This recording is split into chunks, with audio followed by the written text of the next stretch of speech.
నూతనంలో సజీవులకులో ఉంచాడు.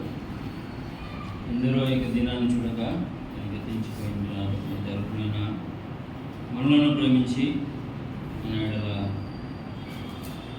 తన దయను కనికరాన్ని మనలో ఉంచి మరొకసారి ఇక నూతనంలో సజీవులకులో ఉంచాడు. అంతకన్నా మిన్నగా మరియు సజీవుడైన ఆ యొక్క గొప్ప దేవుని మరియు ఎవరు స్తుతించేది? సజీవులే కదా నన్ను స్తుతించుదురు అని లేఖనాల్లో మనం చూస్తాము. అందుకే మరియు మృతుల లోకానికి పోవలసిన వారమైన ఉన్నను, కేవలము నిన్నటి వారమైన ఉన్నను ఆయన ప్రేమించాడు, నన్ను తన కృపలో భద్రపరిచాడు. ఈ యొక్క నూతన దినంలో మరొక పర్యాయం లేదా మరొక తరుణం ఆయనను మరియు జ్ఞాపకం చేసుకుంటకు అల్పమైన మనకు గొప్ప భాగ్యాన్ని దేవుడు అనుగ్రహించి తన యొక్క పాద సన్నిధిలోనికి బల చుట్టూ ఒలివ మొక్కలను ఆయన చేశాడు. అందుని బట్టి దేవుని ఎంతైనా మనము స్తుతింపబద్దులనుంచున్నాం. మరియు ఆరాధన తలంపులను లేఖన నుండి తలంచి మరి ఆరాధనలో ముందు కొనసాగుదాం. మరియు పరిశుద్ధ గ్రంథం నుండి యెషయా గ్రంథము 53వ అధ్యాయము మొదటి 2 వచనాలను చదువుకున్నామండి. మేము తెలియజేసిన సమాచారము ఎవడనను, యెహోవా బాహువు ఎవనికి బయలుపరచబడును. లేత మొక్కవలెను, ఎండిన భూమిలో మొలచిన మొక్కవలెను. అతడు ఆయన ఎదుట పెరిగెను, అతనికి స్వరూపమైనను సొగసైనను లేదు. మనమతని చూచి అపేక్షించినట్లుగా అతని యందు స్వరూపము లేదు. అలాగే 3వ వచనం కూడా, ఆయన తృణీకరింపబడిన వాడును, ఆయన మనుషుల వలన విసర్జింపబడిన వాడును, వ్యసనక్రాంతుడుగాను, వ్యాధి అనుభవించిన వాడుగాను, మనుషులు చూడనులేని వాడుగాను ఉండెను. అతడు తృణీకరింపబడిన వాడు కనుక మనము అతనిని ఎన్నిక చేయకపోతేవి.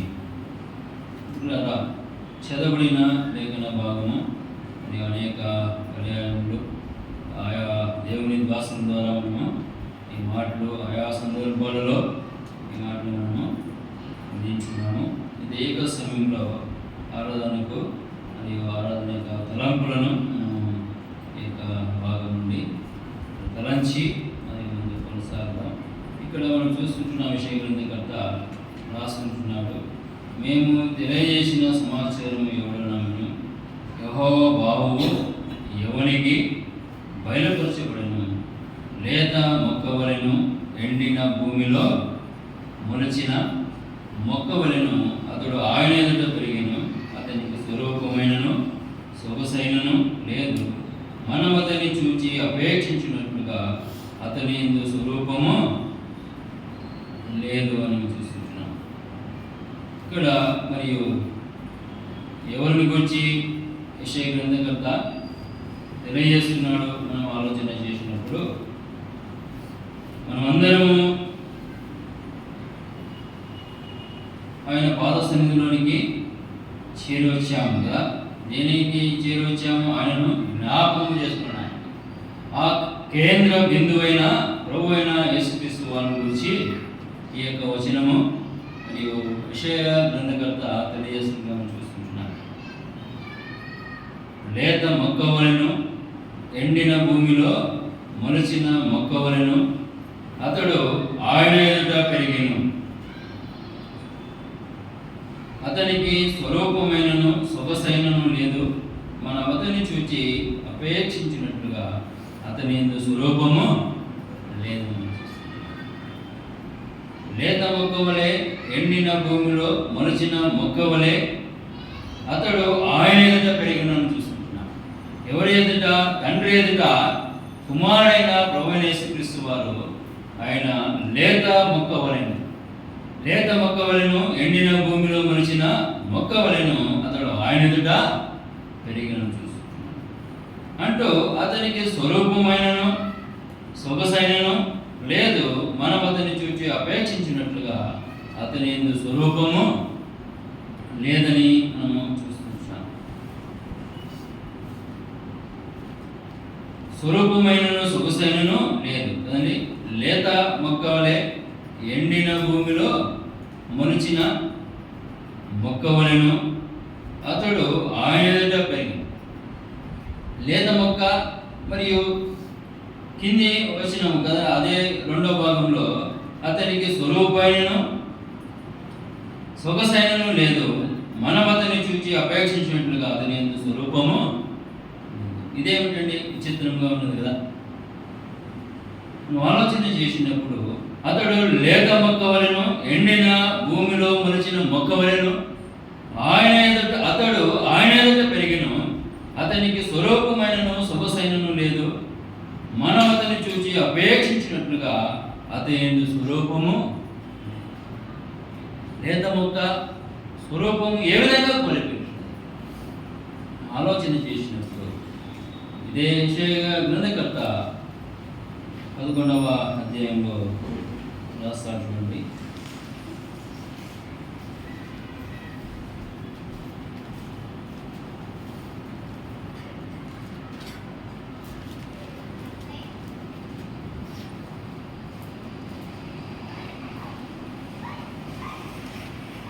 అధ్యాయము ఆఖరి వచనము, అదే కాకుండా మరి 11వ అధ్యాయము మొదటి వచనంలో మరియు ఆ మొక్కను గురించి మరియు రాస్తున్నట్టుగా మనం చూస్తున్నాము. 6వ అధ్యాయము 13వ వచనం ఆఖరి వచనం, దానిలో 10వ భాగము మాత్రము విడవబడినను అదేను నాశనమగును, సింధూర మస్తకి వృక్షములు నరకబడిన తరువాత అది మిగిలియుండు మొద్దు వలె ఉండును, అట్టి మొద్దు నుండి పరిశుద్ధమైన చిగురు పుట్టును చూస్తున్నాను. అదే ఏ విధంగా ఎండిన భూమిలో లేత మొక్క వలె అతడు ఆయన ఎదుట పెరుగునని మనం చూస్తుంటున్నాము. తదనంతరము స్వరూపము లేదని మనం చూస్తుంటున్నాము. స్వరూపమైనను సొగసైనను లేదని మనం చదువుతుంటున్నాము. ఇక్కడ కూడా మనం చూస్తుంటున్నాము, సింధూర మస్తకి వృక్షములు నరకబడిన తర్వాత అది మిగిలియుండు మొద్దు వలె నుండును, అట్టి మొద్దు నుండి పరిశుద్ధమైన చిగురు పుట్టునని మనం చూస్తుంటున్నాము. పరిశుద్ధమైన చిగురు పుట్టునని మరి యెషయా గ్రంథకర్త రాస్తున్నాడు. ఆ పరిశుద్ధమైన చిగురు ఎవరు అని మనం ఆలోచన చేసినప్పుడు ఆ ఎండిన భూమిలో లేత మొక్క వలె పెరిగిన ప్రియ ప్రభు అయిన యేసుక్రీస్తు వారే. ఆయనే సశరీరుడుగా ఏక పాప లోకానికి ఆయన మరి పరిశుద్ధమైన చిగురుగా లోకానికి అరుదించినట్టుగా మనం చూస్తుంటున్నాం కదా. పరిశుద్ధమైన చిగురు పుట్టునని చూస్తుంటున్నాం. అట్టి మొద్దు నుండి పరిశుద్ధమైన చిగురు పుట్టునని మనము చదువుతున్నాము. అదే మాట మరియు 11వ అధ్యాయంలో కూడా యెషయా గ్రంథకర్త రాశాడు, యెషయా మొద్దు నుండి చిగురు పుట్టును, వాని వేరుల నుండి అంకురము ఎదిగి ఫలించును. యెహోవా ఆత్మ జ్ఞాన వివేకములకు ఆధారముకు ఆత్మ, ఆలోచన బలములకు ఆధారముకు ఆత్మ, తెలివిని యెహోవా ఎడల భయభక్తులను పుట్టించు ఆత్మ అతని మీద నిలుచును.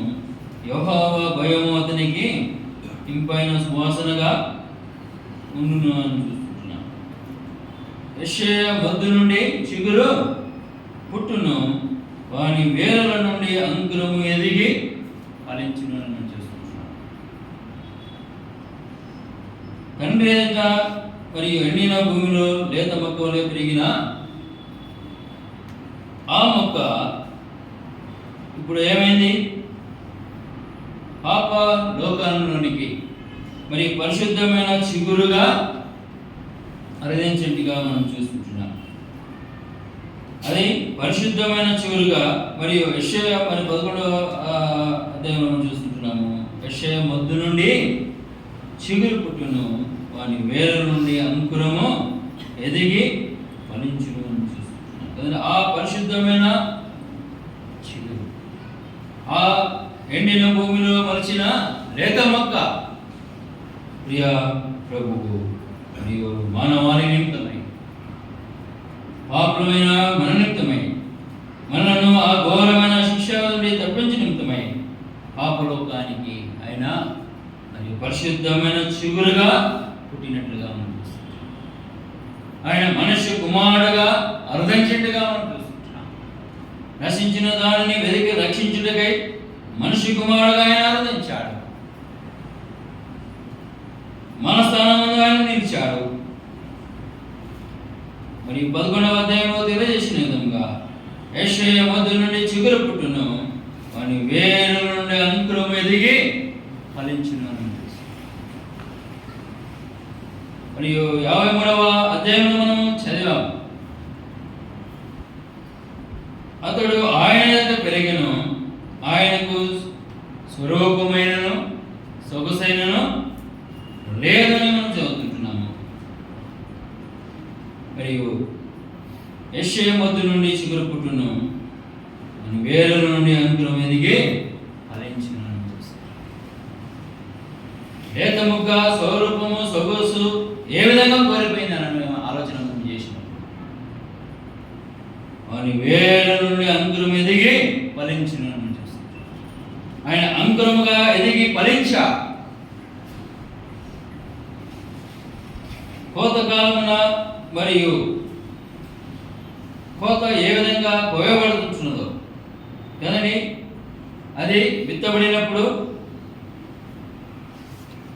కోసరా కాదు కదా, పెరిగి కోతకు వచ్చినప్పుడు మరియు ఆ యొక్క పంటను మరియు కోసేగా మనం చూసుకుంటున్నాము. అదే ఇక్కడ మరియు ప్రియ ప్రభువు చిగురుగా ఆయన అరుదంచి ఆయన అంకురముగా ఎదిగి ఫలించినట్టుగా మనం చూస్తాం.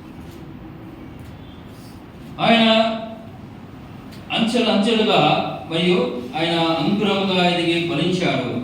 ఆ మొక్క, ఆ ఎండిన భూమిలో మలిచిన లేత మొక్క పాప లోకానికి చిగురుగా అరుదించి, పరిశుద్ధమైన చిగురుగా అరుదించి మన స్థానముందు నిలిచి మరియు అంకురముగా ఎదిగి ఫలించి యవ్వన కాలమున మరియు ఆయన కొయ్యి వారికి తన్ను తాను అప్పగించుకున్నట్టుగా మనం చూస్తున్నాం. స్వరూపమైనను సొగసైనను ఏ విధంగా ఆయన కోల్పోయాడు అని మనం ఆలోచన చేసినప్పుడు ఆయన మరియు ప్రియురాలు వర్ణిస్తుంది కదా, 10,000 మందిలో గుర్తింపదగిన అతి సుందరుడు, అతి కాంక్షణుడు, ధవళవరుడు, రత్నవరుడు అని మనం చూస్తున్నాము. అటువంటి సుందరుడు ఏమైపోయాడు? స్వరూపాన్ని కోల్పోయాడు, సొగసును కోల్పోయాడు. ఆయన చూడనల్లని వాడిగా మారిపోయినట్టుగా మనం చూస్తున్నాము. అంకురముగా ఎదిగి చూడండి, ఆయన ఏ విధంగా పచ్చి మ్రానుగా ఆయన తను తాను అప్పగించుకున్నట్టుగా మన లేఖనాల్లో మనం చూస్తున్నాం. అంకురముగా ఎదిగాడు. ఎంతవరకు అనగా పశ్చిమానుగా. చూడండి, లూకా సువార్త 23వ అధ్యాయము 31లో ఆ మాటను మనం చూస్తాము.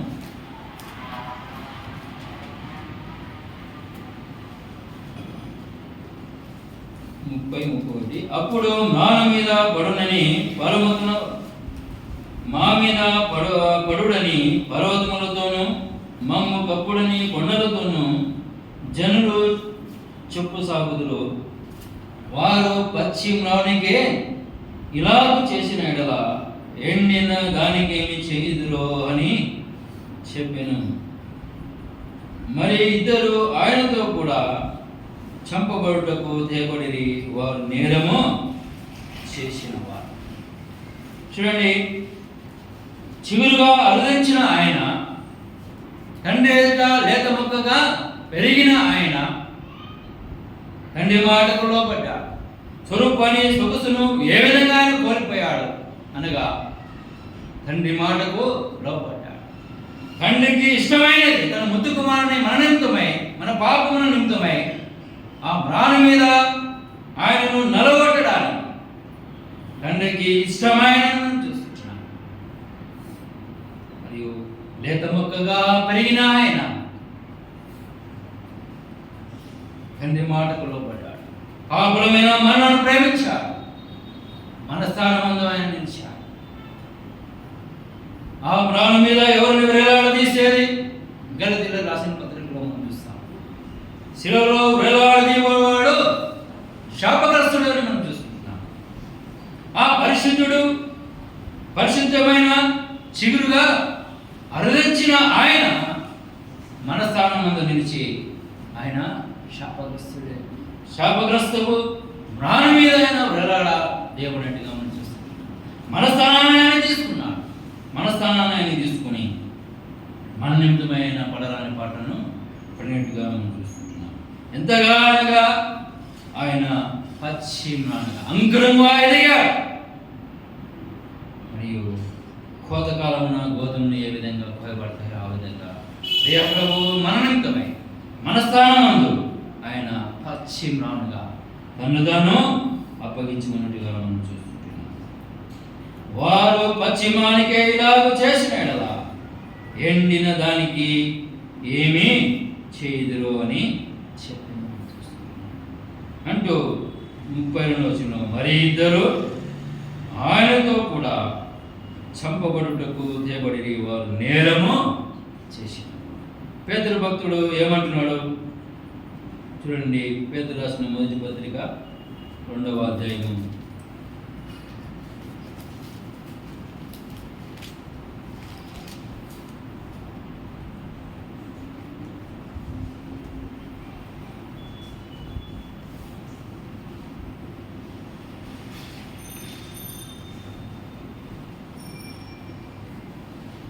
25వ వచనం నుండి చదువుతుంది. తప్పిదమునకై దెబ్బలు తినప్పుడు మీరు సహించినలా మీకేమి గనము?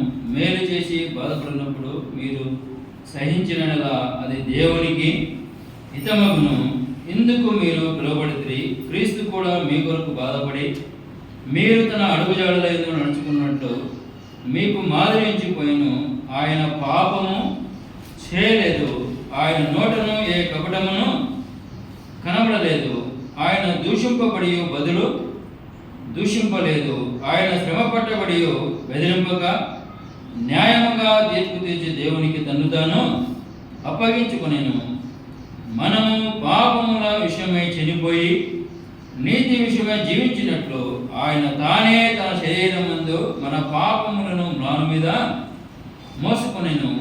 ఆయన పొందిన గాయముల చేత మీరు స్వస్థత నొందితిరి అని చూస్తున్నాం. ఇక్కడ లూకా సువార్తలో మనము చూశాం. వారు మరి ఇద్దరు ఆయనతో కూడా చంపబడుటకు తేబడి వారు నేరము చేసిన వారని చూసాం. ఆయన మన నిమిత్తమై నేరస్తులలో ఒకడిగా ఎంచబడ్డాడు కదా. పచ్చి మ్రానికే ఇలాగ చేసిన ఎడల ఎండిన దానికి ఏమి చేయుదురు అని చెప్పిన మనం చూస్తున్నాం. ఎవరిని గురించి చెప్పబడినది? ప్రియా ప్రభువుని గురించి కదా. మరి ఇద్దరు ఆయనతో కూడా చంపబడుటకు తేబడి అని చూస్తున్నాం. మరి ఇద్దరు ఆయనతో కూడా మరియు పైన పచ్చి మ్రానికే ఇలాగో చేసినాడలా అని చూస్తున్నాం. ఎవరు? ఆయనతో కూడా అడగట ప్రియ ప్రభువుని గురించి ఆ మాట ఆయనే అర్పించుకున్నాడు. కానీ అక్కడ పేతురు పత్రికలో మనం చూశాం కదా. మనము పాపముల విషయమై చనిపోయి నీతి విషయమై జీవించినట్టు ఆయన తానే తన శరీరం మన పాపములను మ్రాని మీద మోసుకునేను. ఆయన పొందిన గాయముల చేత మీరు స్వస్థత.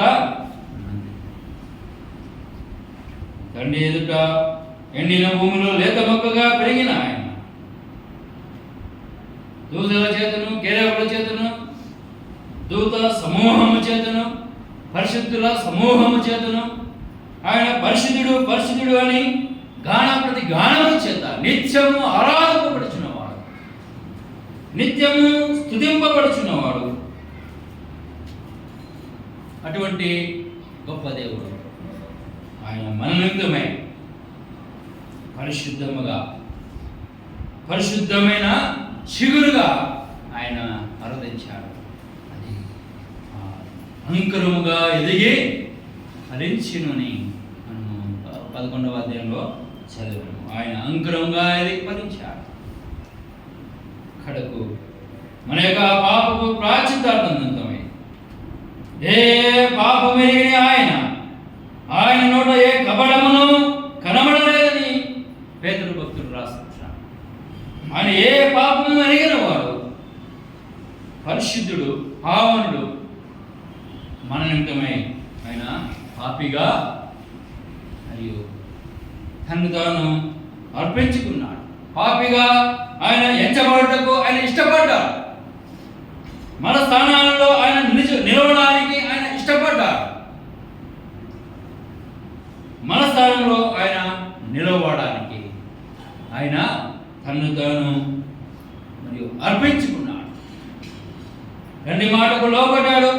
మనల్ని ప్రేమించి మన స్థానమందు ఆయన నిలిచి మన నిమిత్తమై ఆయన పడరాని పాటలను పడ్డాడు. ఆ యొక్క యెరూషలేము వీధులను ఆయన విడవబడ్డాడు. ఎంత వేదన! ఆయన యాతనను అనుభవించాడు. అందుకనే ఆ మాట రాస్తున్నాడు.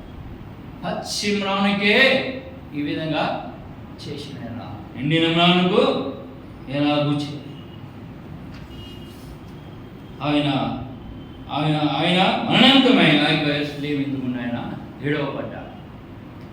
ఆయన పొందిన దెబ్బల చేతనే మీకు స్వస్థత, మీరు స్వస్థత నొందితిరి అని పేతురు భక్తుడు రాస్తున్నాడు. ఆయన నిలువెల్ల గాయాలు పొందాడు. అడికాలం అందుకొని నడేంత వరకు కొంచెమైన స్వస్థతలని మరణితమై ఆ పరిశుద్ధుడు మరణితమై ఆయన నిలువెల్ల గాయాలు పొందినట్లుగా మన స్థానాన్ని ఆయన తీసుకున్నాడు. మరియు ఆ శిలువలో వేలాడదీయబడాల్సింది మనమే, శాపగ్రస్తులమైన మనమే. అయితే మన స్థానాన్ని ఆయన తీసుకున్నాడు కాబట్టి, ఆ శిక్షను పొందలేమని ఆయన ఎరిగాడు కాబట్టి, ఆ శిక్ష నుండి విడిపించే గొప్ప దేవుడు ఆయన ఒకడే కాబట్టి, ఆ సామర్థ్యత ఆయనలో ఉంది కాబట్టి, మరియు ధర్మశాస్త్రము తెలియజేసిన విధంగా మరణ శాసనము రాసిన వాడే మరణం పొందితే కానీ అది కొట్టివేయబడుతున్న రీతిగా ఆ పరిశుద్ధుడు మన స్థానం ముందు ఆయన నిలిచి ఆ యొక్క కలవరిశిలో దాని లోక పాపమును మోసుకునుకు దేవుని గొర్రెపిల్లగా ఆయన అరుదంచి కడకు వదకు సిద్ధమైన గొర్రెవలే అంతగా ఆయనను హింసించినప్పటికీ, హేళన చేసినప్పటికీ, అపహసించినప్పటికీ, పిడిగుద్దులను గుద్దినప్పటికీ ఆయన మారుమాట ఆడినవాడిగా మనం చూస్తున్నాం. మౌనము దాల్చిన వాడిగా మనం చూస్తున్నాం. మూగ గొర్రె పిల్లవలే ఆయన నోట ఏ కపటమును కనబడలేదని పేతురు భక్తుడు రాశాడు. ఆయన మౌనముగా దాచి అక్కడకు నన్ను తాను పచ్చి మ్రానుగా ఆ యొక్క పరిస్థితిలో బలిగాను అర్పణంగాను అర్పించుకున్నట్టుగా మనం చూస్తున్నాం. నన్ను తాను అర్పించుకొని మన యొక్క పాపపు ప్రాయశ్చిత్తార్థమై ఒకే అర్పణ, నిరంతరం నుంచి ఒకే అర్పణ, అది గొర్రెపిల్ల వంటి క్రీస్తు రక్తాన్ని మన నిమిత్తమైన ఒక ఆఖరి రక్తపు పొట్టు వరకు సమస్తమును దారులుగా కార్చిన గొప్ప దేవుడిగా మనం చూస్తున్నాం. ఈ విధంగా యుక్త కాలన తన ప్రేమను మనలో వెల్లడిపరిచి మన నిమిత్తమైన మరియు ప్రాణం పెట్టినంతగా ప్రేమించాడు. ఆఖరి వరకు, దాని ఆఖరి రక్తపు ఒట్ట వరకు మన నిమిత్తమై కాచాడు. ప్రాణం పెట్టినంత దాని రక్తమే ప్రాణం అని మనం లేఖనాలు చూస్తాం. ఆఖరి రక్తపు ఒట్టు సమస్తమును ధారణగా కాచి మనను పాపపు ప్రాయశ్చిత్తార్థులుగా, మనను పాపం నుండి ప్రాయశ్చిత్తార్థులుగా చేసి మనను పరిశుద్ధులుగా, పాపులమైన మనను పరిశుద్ధులుగా ఆయన తీర్చాడు. మరి ఆ పరిశుద్ధుని మరి జ్ఞాపకం చేసుకోవడానికి ఉదయకాలంలో ఆయన పాదసన్నిధిలో మనం చేరుచుంటుగా ఏమని ఆయనను మనం జ్ఞాపకం చేసుకున్నాం. ప్రియురాలను వర్ణించిన రీతిగా ఆయన 10,000 మందిలో గుర్తింపదగిన అతి సుందరుడు, అతి కాంక్షణుడు, గౌరవరుడు, రత్నవరుడు, అటువంటి గొప్ప దేవుడు. తండ్రి ఎదుట ఎండిన భూమిలో లేత మొక్కగా పెరిగిన ఆయన మన నిమిత్తమై, తండ్రి మాటకు లోబడి మన నిమిత్తమై ఆయన సొగసును స్వరూపాన్ని కోల్పోయిన దేవుడిగా మనం చూస్తాం. ఏ విధంగా ఆయన కోల్పోయాడు? పశ్చిమలానుగా తను తాను అర్పించుకున్నాడు. కాల్చుటకు శరీరమును అర్పించుకున్నానని లేఖనాలను చూస్తున్నాం. కాల్చబడుటకు తన శరీరాన్ని అర్పించుకున్నట్టు ఉదయకాలంలో మరియు ఆయనను అట్టి పరిశుద్ధుడిని మనం జ్ఞాపకం చేసుకోవడానికి చెరువుగా మన నిమిత్తమై మన స్థానంలో నిలిచిన గొప్ప దేవుడని, మన స్థానంలో నిలిచి తను తాను మరియు బలిగాను అర్పణగాను అర్పించుకున్న దేవుడని, లేదా ఎండిన భూమిలో లేత మొక్కగా పెరిగిన ప్రభు ఆనందమై మరియు చిగురుగా తెచ్చి ఆయన అంకురముగా ఎదిగి కోతకాలంలో గోధుమలు కోయబడిన రీతిలో ప్రభు అనంతమై యవన కాలమున మరియు పశ్చిమానుగా ఆయన తను అర్పించుకున్న దేవునిగా ఆయన జ్ఞాపకం చేసుకుంటూ మరియు ఆరాధనలో